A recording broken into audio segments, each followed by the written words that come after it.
Hello students, today we are going to study 7th chapter Footprints. So written by Dr. Pradeep Aute. So global warming मधून आपल्या धरती मातेला वाचवण्यासाठी वृक्ष संवर्धनाबरोबर वैयक्तिक वाहनांऐवजी सार्वजनिक वाहतूक व्यवस्थेचा अधिकाधिक वापर करावा. त्यासाठी आपली जीवनशैली बदलावी असा संदेश प्रस्तुत पाठात लेखकाने दिला है. मीन्स इस लेसन में लेखक हमें ये कहना चाहते हैं कि ग्लोबल वार्मिंग से अगर हमें धरती माता को बचाना है तो सिर्फ पेड़ लगाने से कुछ नहीं होगा. उसके साथ साथ हमें हमारे पर्सनल जो व्हीकल्स लोग लेके उससे छोड़कर उन्हें पब्लिक ट्रांसपोर्ट्स का ज़्यादा से ज़्यादा उपयोग करना चाहिए. उसके साथ साथ हमारा जीवन शैली मतलब हमारे जीवन जीने की आदतों को भी थोड़ा हमें बदलना चाहिए अगर हम अपनी धरती माता को ग्लोबल वार्मिंग से बचाना चाहते तो. यही संदेश इस लेसन द्वारा रायटर हमें देना चाहते हैं.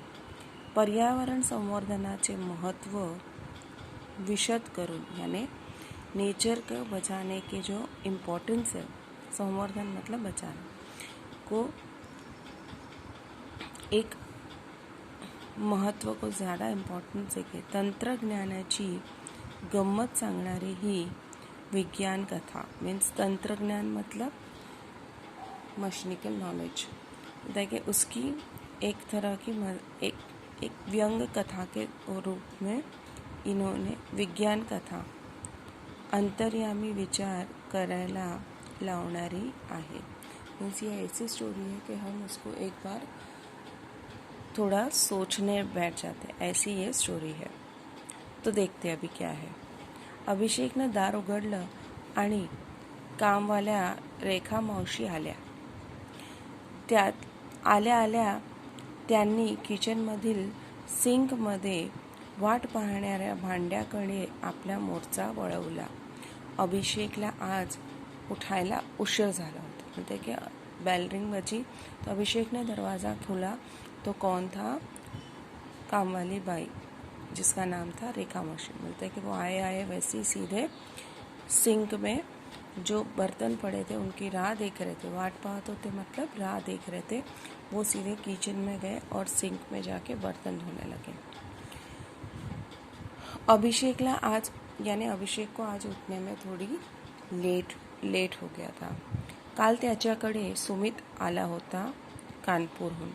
मीन्स कल उसके वहाँ सुमित आया था कानपुर से. सुमित म्हणजे अभिषेकचा आत्तेभाव यानी सुमित मतलब अभिषेक का आत्तेभाव. आत्तेभाव मतलब बुआ का बेटा. तो भाई हुआ ना. बोलता है कि वो उसका बुआ का बेटा था. तो IIT कानपूरला शिकत होता. मीन्स वो कानपूर IIT में पढ़ रहा था. काल संध्याकाळी सुमित आल्यापासून गप्पासोबत सुमितच्या लॅपटॉपवर त्यानं केलेले नवे प्रोजेक्ट्स अभिषेक पाहत होता. मीन्स कल जब से अभिषेक आया था तब से वो उसके साथ बातें करने के अलावा उसने उसके लैपटॉप पर कुछ नए प्रोजेक्ट्स जो किए थे उसको देखने में वो मशगूल था. त्यामुळे रात्री झोपायला 2 बजे. इस वजह से ये सब करते करते रात को सोने में उसको 2 बज गया.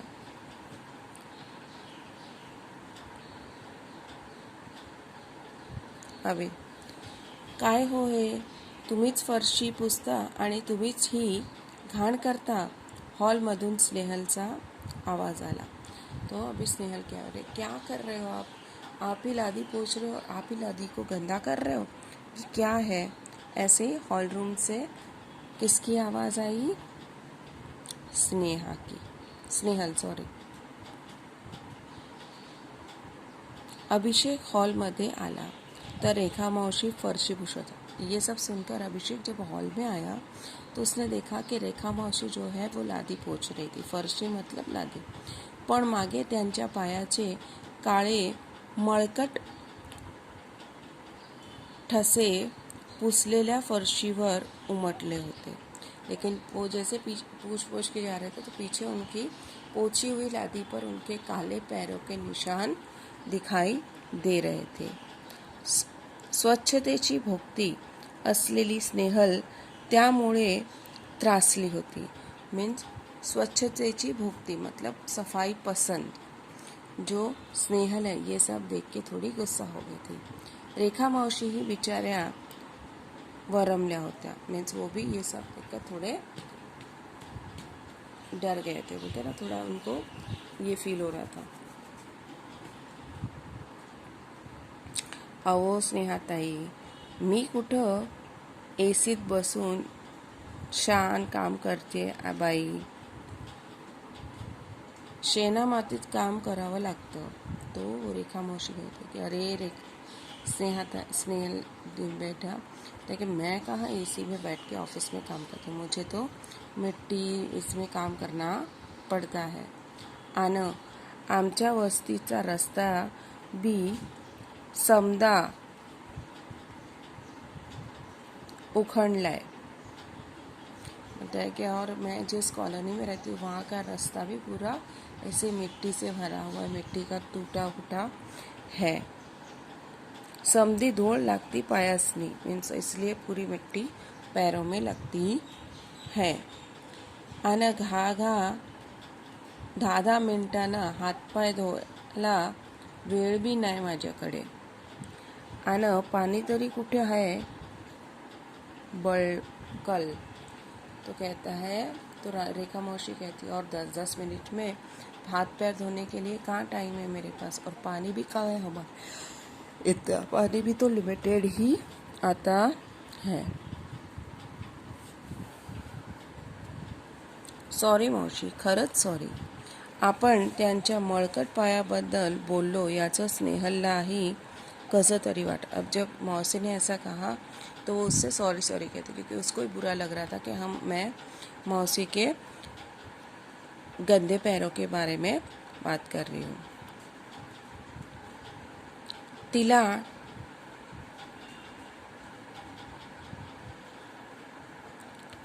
टाचेला फाटलेली अगदी पातळ झालेली त्यांची चप्पल आठवली. मीन्स उसको एकदम बारीक यानी फट गई, एकदम घिस कर रही होगी ना वैसी उससे चप्पल उनको याद आई. रेखा मौशीच्या खणखणीत आवाजानं सुमित ही जागा झाला होता आणि हॉलमध्ये आला होता. मीन्स रेखा मौसी और स्नेहल के बीच में ये जो बातचीत हो रही थी, बोले कि रेखा मौसी की ये जो आवाज़ हो वो आवाज़ सुनकर अब सुमित भी उठ गया था और वो भी आके हॉल में बैठ गया. सगळा प्रकार त्याच्या लक्षात आला और यहाँ आके देखा तो उसको एक्चुअली क्या था सिचुएशन वो सब उसे समझ में आ गई. तेवढ्यात पावडे काकाही आले. आज बाबा आणि पावडे काका कुठल्याशा कार्यक्रमाला जाणार होते.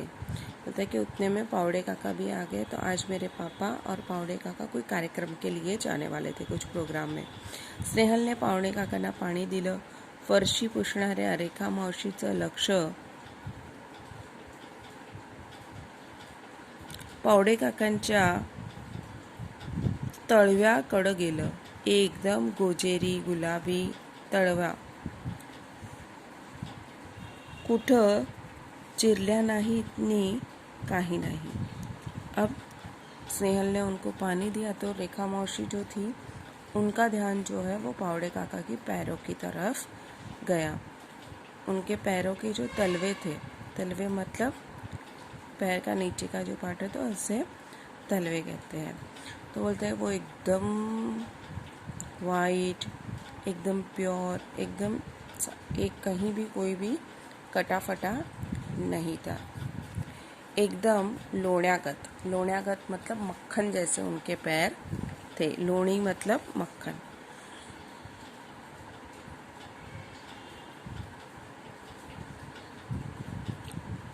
पाय हाय काकांचे. रेखा मावशी स्वतःशीच पुटपुटल्या. मीन्स वो अपने से ही कही कि अरे ये पावडे काका के पैर तो देखो कितने मक्खन जैसे है. त्यांनी स्वतःच्या पायाकडे पाहिलं. पायाला कितीतरी चिऱ्या पडल्या थे और ऐसे कह के उन्होंने अपने पैरों की तरफ देखा तो पैर में कितने तो भी क्रैक्स थे.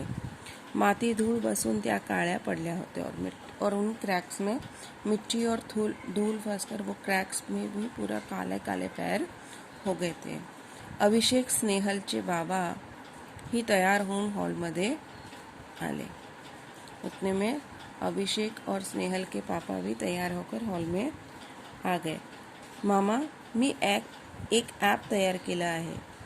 त्या ॲपच्या सहाय्याने आपण कोणाचे पाय किती स्वच्छ आहे हे सांगू शकतो, सुमित ने सांगितलं. अब सुमित ने स्नेहल के पापा उनके मामा हुए तो उनसे कहता है कि मामा, मैंने एक ऐप तैयार किया है. उस ऐप के सहारे हम किसके पैर कितने गंदे हैं कितने साफ है वो हम बता सकते हैं. सुमित, अरे पाय स्वच्छ आहे की नाही हे सांगायला ॲपची काय गरज आहे.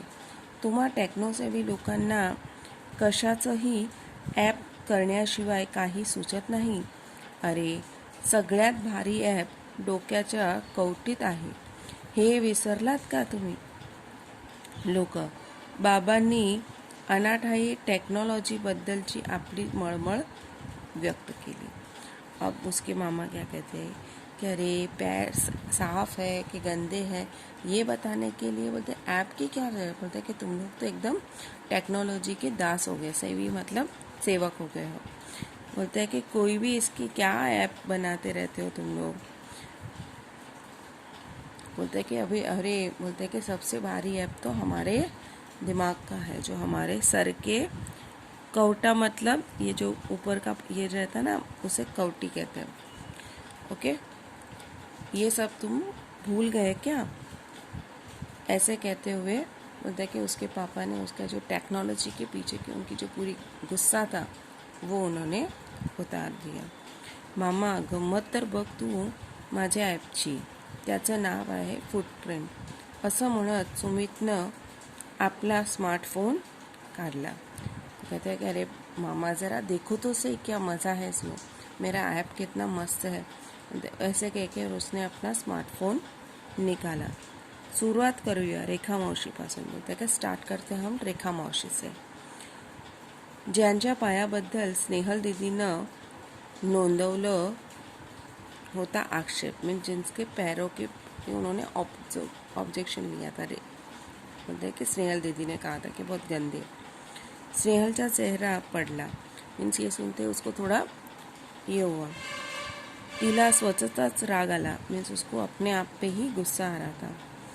सुमितनं आपल्या अँड्रॉइड मोबाईलमधलं ॲप उघडलं आणि रेखा मावशींना काही प्रश्न विचारायला सुरुवात की. अब सुमित ने अपने एंड्रॉयड मोबाइल में से वो ऐप जो उसने बनाया था वो ऐप खोला और उसमें कुछ क्वेश्चंस रेखा मावशी को पूछने लगा.